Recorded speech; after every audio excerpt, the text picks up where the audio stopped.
Oh. That? Yeah.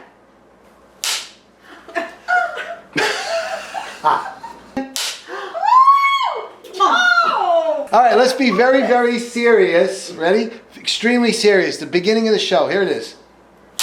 Hi guys, welcome to the Best of the Filmmakers Show, right here on Cablevision Channel 115. Tonight's guest will be Pat Patterson, and she is a p.g.a. member. She's also a model and an actress, trying to teach my wife just what to do.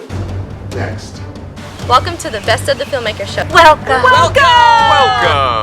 Welcome. Welcome! Welcome! Welcome. And welcome. Welcome to the Best of the Filmmakers Show, the 11th season.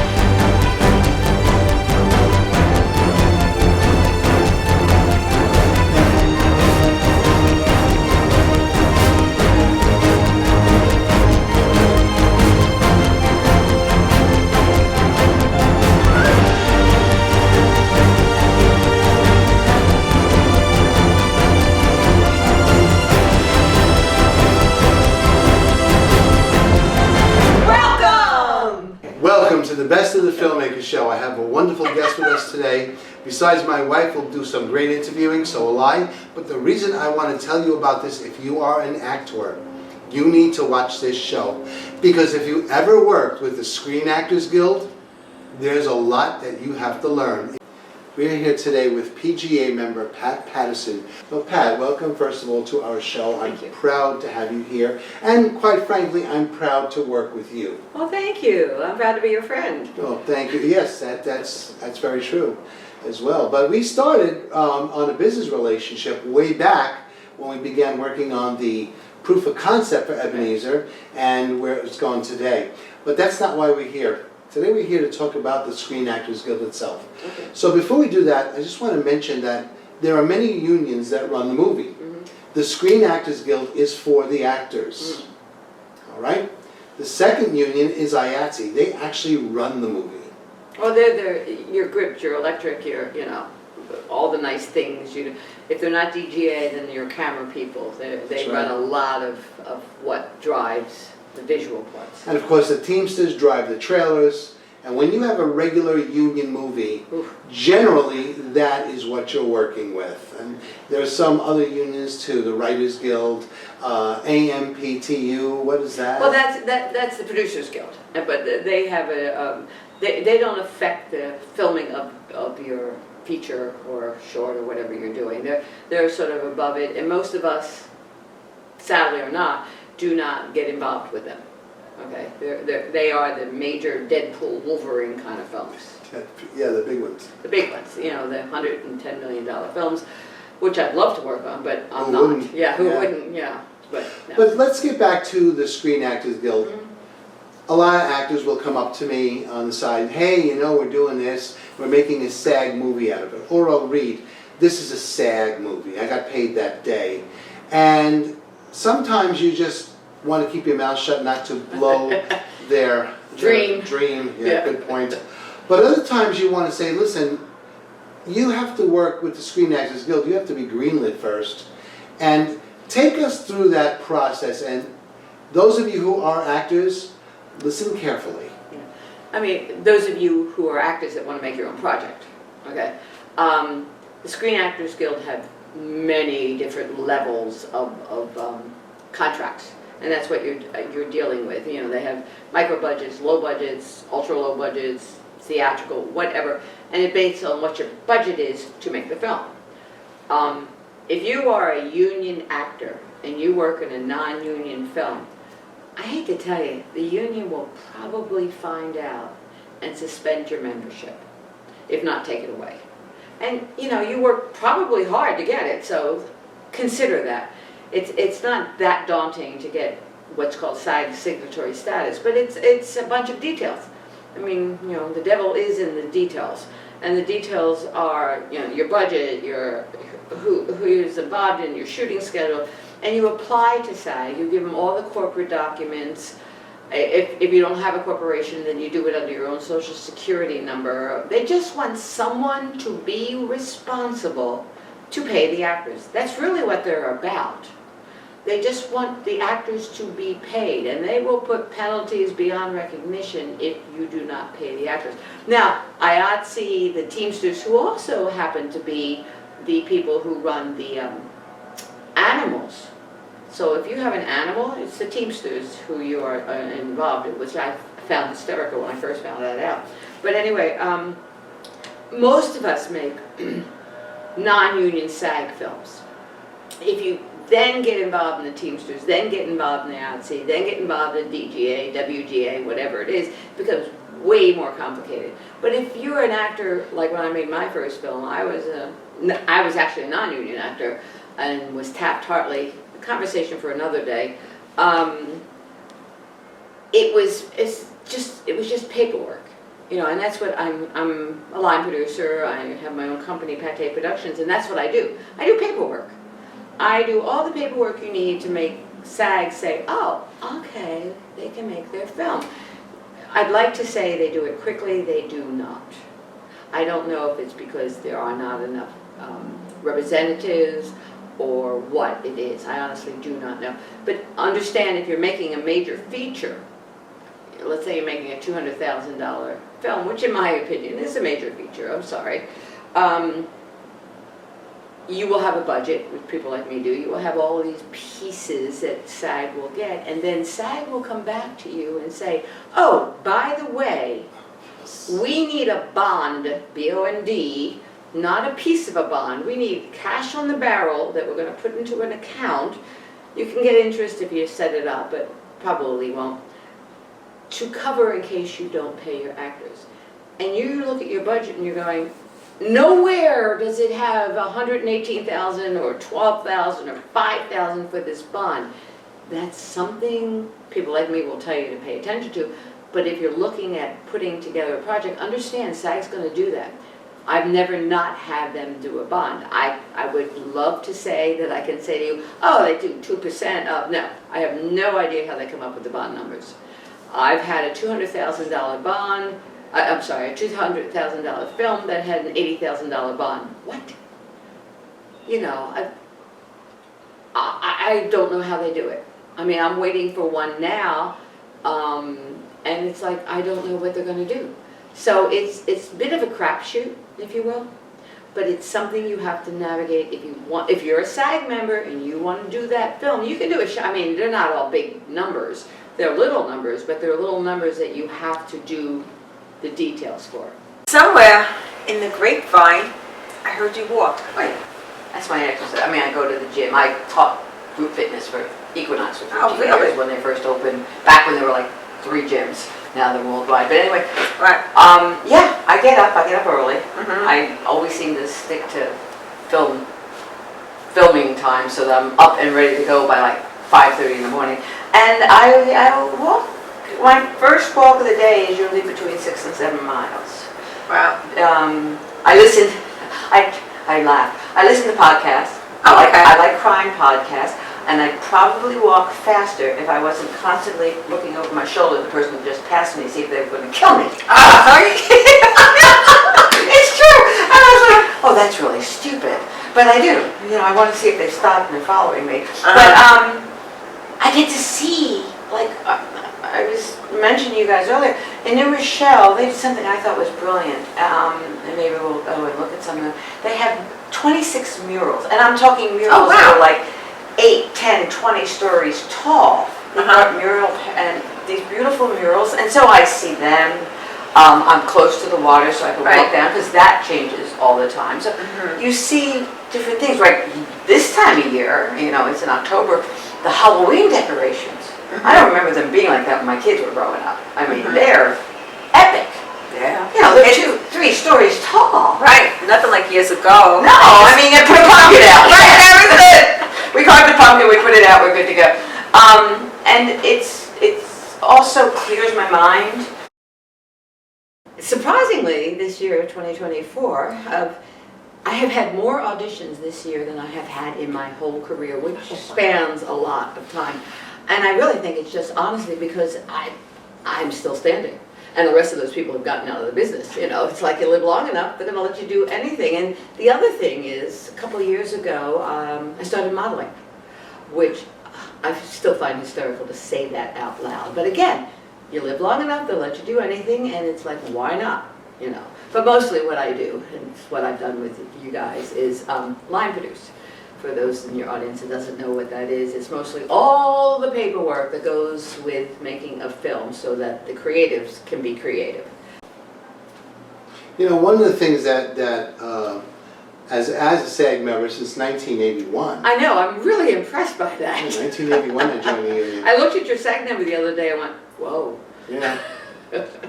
But one It's like 007. True.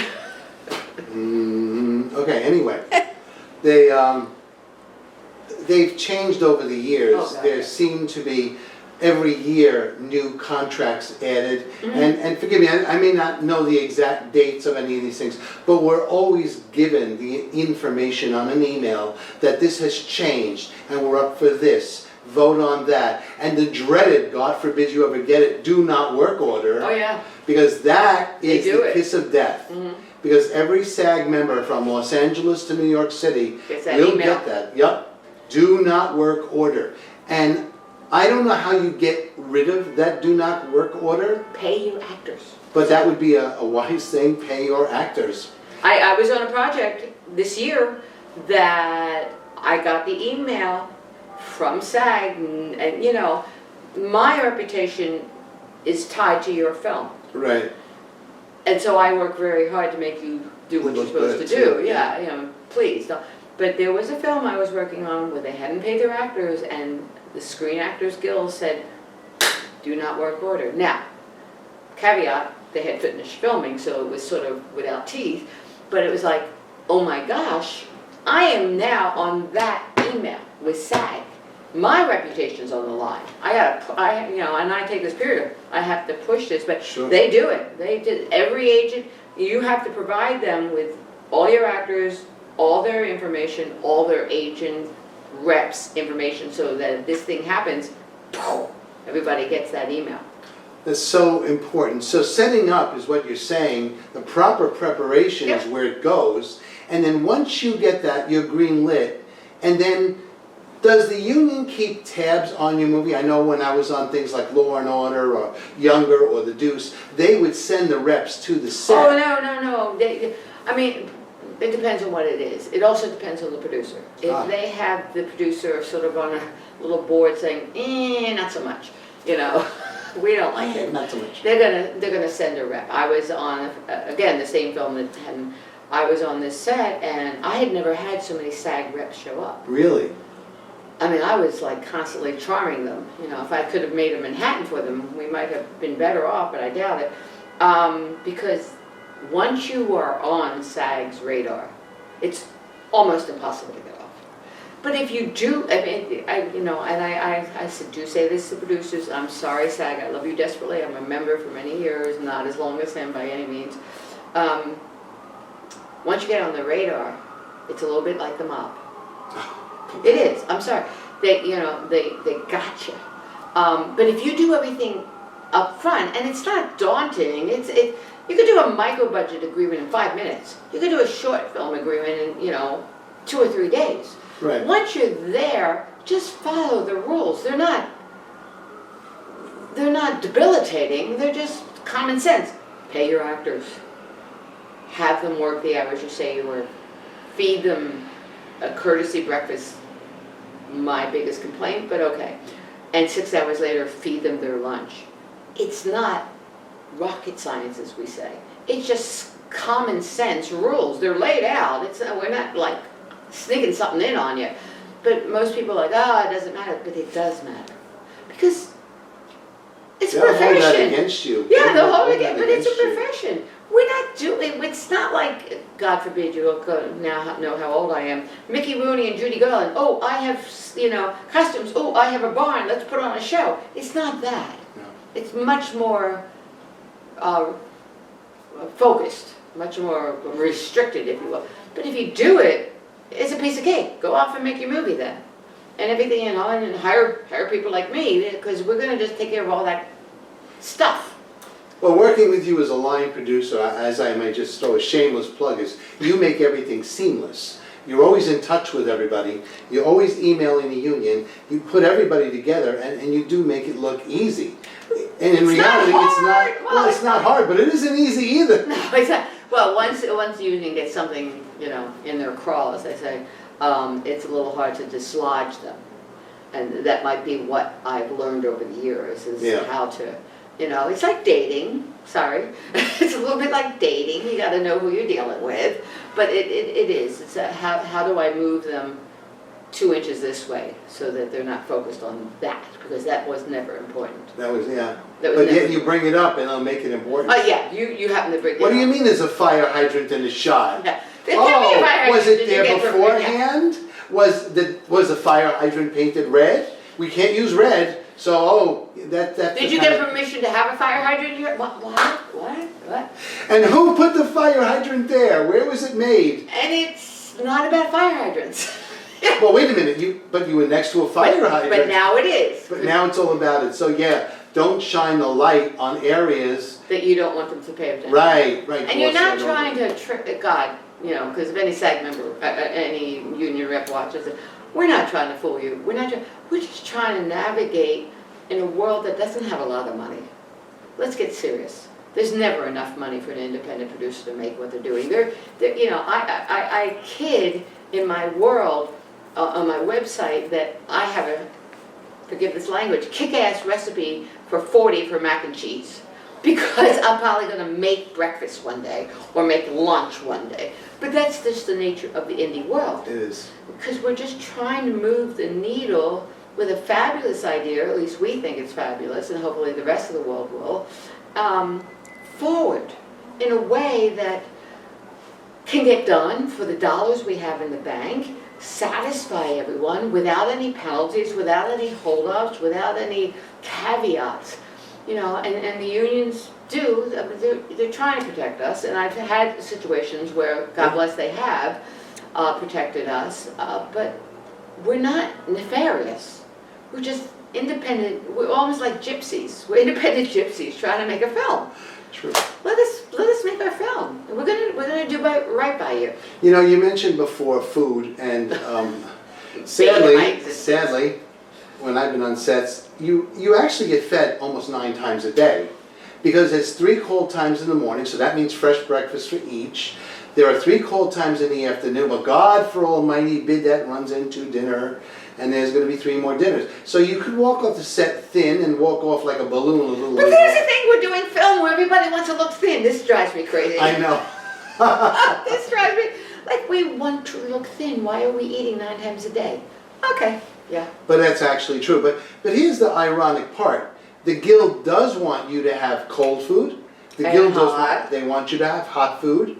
And they would like it very much if you didn't have to grab it yourself, and there would either be a wagon, which is they're not that crazy about that. They're willing to let you grab it, or go through a buffet line. A buffet line, Yeah, that's always good. Yeah, both sides, so let's move But along. while we're there, I love one it. day I did one of the early Amy Schumer jobs, and I will never forget that I actually did not know that I should actually wait over there.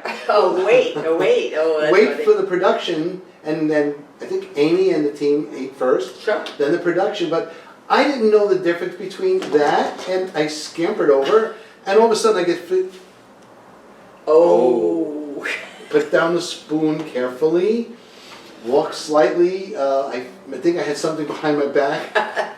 Walked away. Lucky me. No, my story is, when I came back to acting, my daughter's favorite TV show is Law and Order, which, praise God, I finally And got you on did a it great job on that last one. year. I actually had a really good role. But anyway, Yeah. but I put in to be an extra because this was important to her. I hate being an extra, I have to admit, God bless them, and I've done it. But so I show up, and Ned Beatty, who has passed, was the judge. And so I'm sitting with all the extras, and I go out and do my thing, and then they said, oh, it's lunch, and I see Ned Beatty and all the actors going into a line, and they're carving Chateaubriand, and they're putting on the plate, and I get in line, and and I get my food, and I go back into the holding for extras, and they're looking at my food, and I went, what? We got sandwiches. Look at me. People look at me. Do I look like someone you're going to stop? No, you're not. I didn't know. I didn't do it intentionally, but I was like, yeah, this is really good. You know, speaking of you not stopping, I remember being on one of the sets, and I'm not going to go through a whole thing of it, but oh my God, you sat up there, I guess you were taking attendance to start, and it was 5:30, 6 in the morning, something, on a very cold morning. Cold morning. In, I was working with you guys, it was cold. It was very cold, yeah, because we tend to shoot in winter, my favorite not season. But what impressed me was when some people came up to you and said, I don't care, I want to get in, and you said, I don't care who you're part of, you could be married to the producer, shut up, sit down, fill out the paperwork, and then go where you're supposed to go, and food will be served soon. And I remember seeing the jaws like, I try to do it a little nicer than that, but maybe not at 5:30 in the morning. but you're strong on a set, Well, of course and that's I what am. I love about you. I am the person who has to say no. You are. I am. I will preferably create a budget for you, but if I inherit a budget, I'm going to see that budget. I know where the money goes. And if you want, and I use this example all the time, you want a 120-foot condor, which I'll never understand why you need one, but okay, you want, which is it's like, you see the people putting up the lights at Christmas and they're in this bucket, that's a condor basically. So it's a 120-foot condor, I'm like, that's like 6 times the rate of a 60-foot condor. Couldn't we just angle it differently? No, you can't have that because it's not in the budget. Right. Now, if I do a budget, I hide money, don't tell anyone. Don't say a word about No, don't say that. a word about it. Because producers and directors, and understandably, because they are creatives, will say, oh no, we need this shot. Well, then I have the money for it. Right. But if I don't have the money for it, I'm going to say no. Because my favorite is first-time directors, and I say this all the time. First-time directors will say, oh no, I need that shot. No, if we're running over, and I'll say to the AD, move along, we gotta make our day, and I need that shot, and I will say to them, do you want to make the whole movie, or do you just want to make that shot? Usually they say the whole movie, and I'm like, all right, we're done, moving on. Oh my God, this is But it's true though, because I understand your passion, you see it a certain way, and I embrace that and I support that, but I also want to help you make your whole movie. Very important. Now let's get back to SAG a minute. Okay. Now, I've heard so many people, well, I need a waiver. How can I get a waiver? What type of waiver? Background? They're talking about Taft-Hartley waivers. Oh, Taft-Hartley, okay. So, Depends on your budget. they'll also come over to me, and that's right, we'll bring that up in a second. They'll also come over and say, can I have a Taft-Hartley waiver? And I'm like, I don't even know how to get you one of those. So back to you on that one. First of all, tell everyone, what is the waiver? How does it work, and how are you Taft-Hartley? Taft-Hartley comes out of the law through Congress. Taft and Hartley put it together, which is almost a right to work kind of thing. There are states that are right to work. But in our union, it is depending on your budget. And I think you have to be a modified low budget. I'm not even going to go into that. You can look it up on SAG's website, which is like $675,000 and above. Right. Okay, and it is like, I have a role, and you fit the role. You're perfect for the role, but you're not union. Right. But I gotta hire you. You're exactly what I want. You have a special ability, whatever it is. Right, special ability. I can hire you.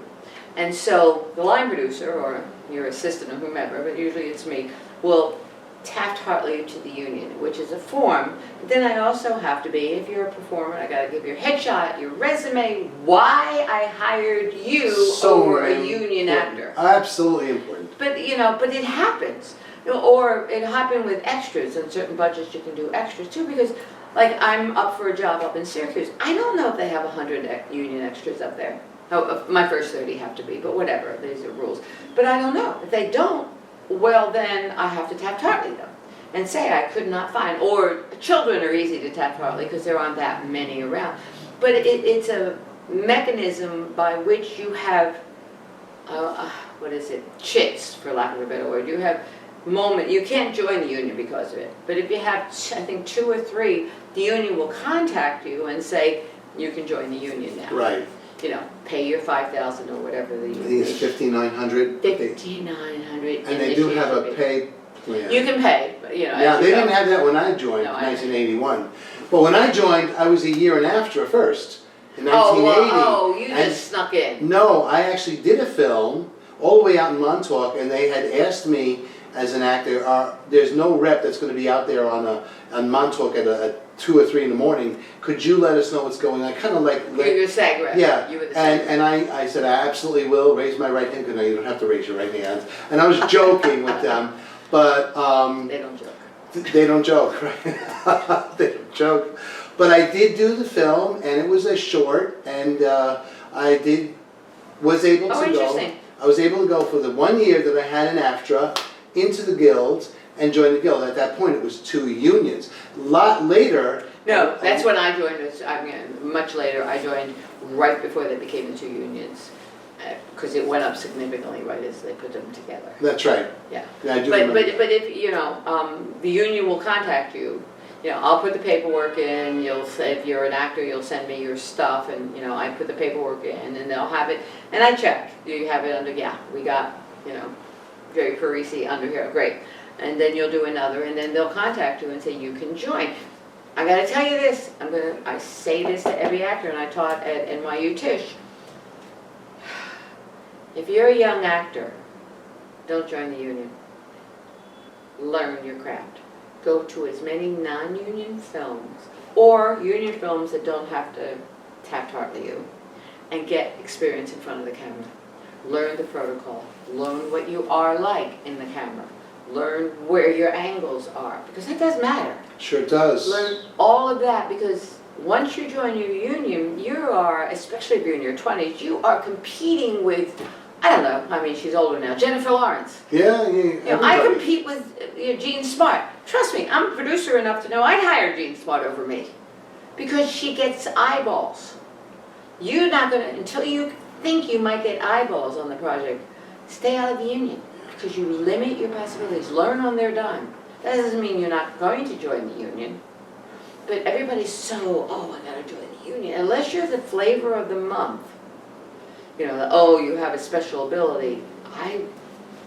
I always counsel people that I tutor or whatever to wait. It's not that I don't want you to join the union, because it's great. Somebody's making sure I get paid. And as a line producer, I'd like someone to do that for me, but it doesn't always happen. But yeah, I love being part of the union. Sure. But I also understand why you would not want to be right now. Hi, my name is Pat Patterson, and I am the CEO, I guess, of my own company called Pate Productions, named because I love pate, and it's the same as my initials. Pate Productions came out of my work as a producer and as a line producer. I provide a white glove concierge production services to producers, mostly independent producers. I can provide a series of service. It's almost like a la carte, or the full package as a line producer. I do budgets, both a top sheet if you want to entice an investor, or a full production budget. I am well versed in SAG signatory applications and union compliance rules, and know how to navigate those sometimes troubled waters. I also do something that all filmmakers now are very cognizant of, the film tax credit applications. Different states have different programs. Some are phenomenal, and it's a good way to get some money back pretty quickly. I also do the audit prep. I'm not a CPA, but I know how to put it together so that the CPA is happy, and I can come on board for your production and provide all of those services as a line producer. I am a proud member of the Producers Guild of America, and was very excited when I could put p.g.a. after my name. So call me, email me. My website is pate, P-A-T-E, productionsplural.com. Everything is there.